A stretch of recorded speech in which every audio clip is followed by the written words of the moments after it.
Back to Johannesburg and back to the G20 summit, as Prime Minister Dr. Mustafa Madbouli already arrived there on behalf of the President to head the high-ranking Egyptian delegation participating in the G20 summit in South Africa, and to shed more light on the importance of the summit and importance of the gathering and the Egyptian participation. We are very much delighted to have with us by phone His Excellency Ambassador Gamal Baioumy, former Assistant Foreign Minister and our diplomatic figure and economic expert. Thank you very much for being with us, sir. A very good afternoon. Good afternoon. It's my pleasure. How are you? Fine, thank you, sir. Sir, the G20 summit is always such a very important gathering.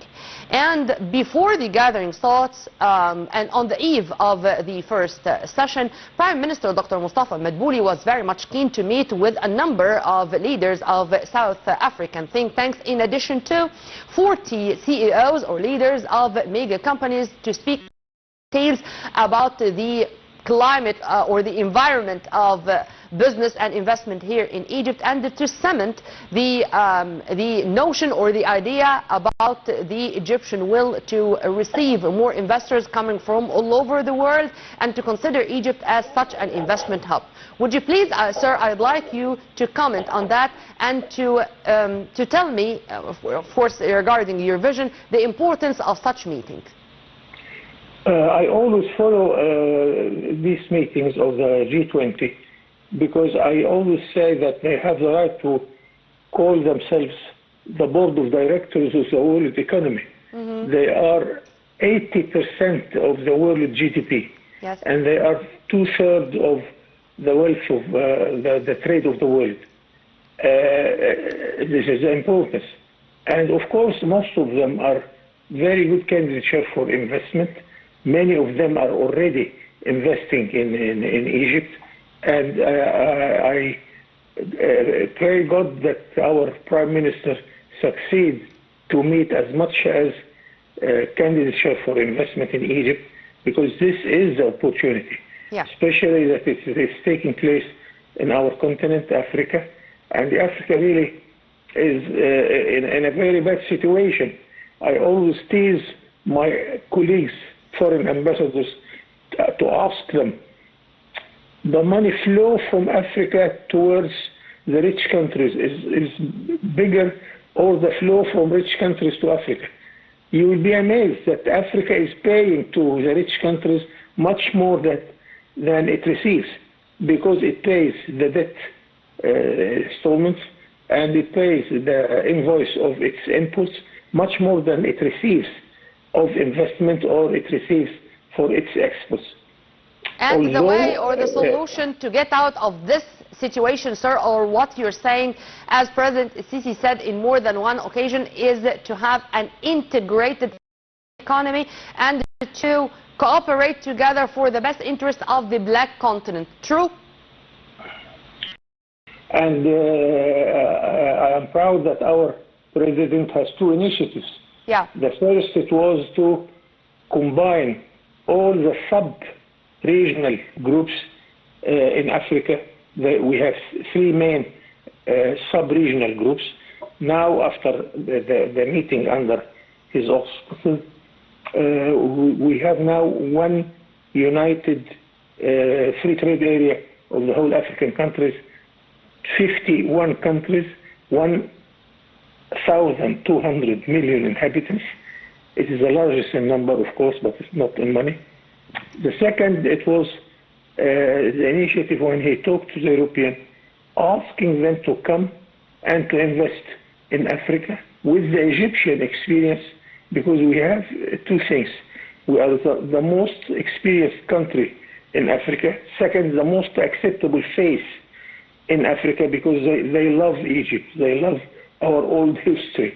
Some of African leaders, they are proud of their pharaonic origin even.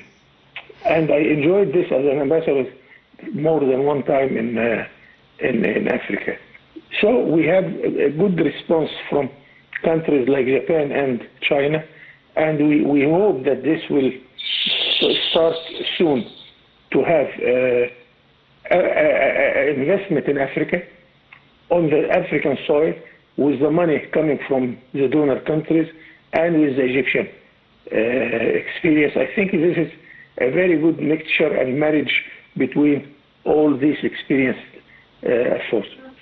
Well, also, Dr. Madbouli was very much keen to clarify a number of points and to brief the CEOs of more than 40 companies, as I said, on the incentives given by Egypt to the foreign investors, and also to speak about the flexible exchange rate policy adopted by Egypt. How do you see these important issues, sir? We are keen to invite investors to come and invest in our country.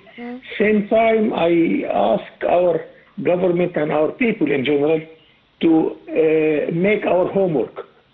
We have to make the investor happy to come to Egypt. And I tell you that once I asked a meeting in Kuwait, why do you prefer to come to Egypt? They said, because you are very hospitable and we enjoy coming to Egypt. We talk the same language. We can leave our families in a furnished apartment in Arab League Street. We can travel and come back, and our families are enjoying the Egyptian treatment. This is very good. Still, we have to ameliorate our infrastructure. We have to ameliorate our banking system, which is not up to the international level. We have to ameliorate our transport system. Our ports cannot receive high tonnage ships, things like that. Roads, bridges, with somebody is questioning why we are building roads, and our president answered them, how can you trade with the world without roads and bridges and ports? This is the infrastructure of Egypt, and we are doing a fine job there.